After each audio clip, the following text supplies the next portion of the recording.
परिस्थिती नाहीये. नोकऱ्या आहेत ना, नोकऱ्या आहेत.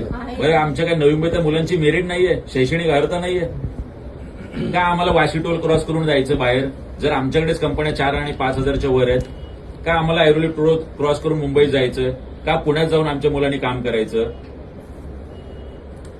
जर एवढी मोठी आशातली सगळ्यात मोठी एमआयडीसी इकडे आहे, मग इथे आमच्या पोरांना का नोकऱ्या लागत नाहीयेत? आम्ही तुम्हाला बायोडाटा जमा करून देतो. पुढच्या काही दिवसात आता आम्ही जाऊन आहे ना, लोकांच्या सह्या घेऊन बायोडाटा जमा करणार, तुमच्याकडे आणून देतो. या पोरांना नोकऱ्या लागल्या पाहिजे. तुम्हाला जमणार आहे सगळ्यांना? तुमच्या शाखांमध्ये रोजगाराचा मेळावा घेतला होता तेव्हा दिलं होतं आपण. विद्या वेतनाचा जो आपली जी स्कीम सुरू आहे, आम्हाला नको ते विद्यावेतन काय 6,000 आणि 12,000 आमची पोरं आयटीचे त्यांना कामं लागत नाही, एमबीचे त्यांना कामं लागत नाही. ते अमराठी याच्यावर 2-2, 10-10, 15-15 लाखाचं 20-20 लाखाचं पॅकेज घेणार. तो भैया येणार आणि पॅकेज घेणार इकडे आमच्याकडे येऊ.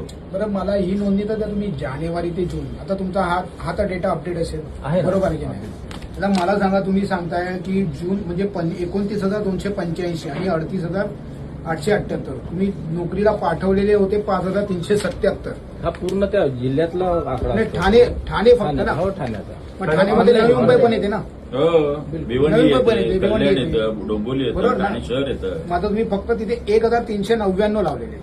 आता तुमची नोंदणी पटच झालेली आहे. जवळजवळ मे 24 पर्यंत 3,65,400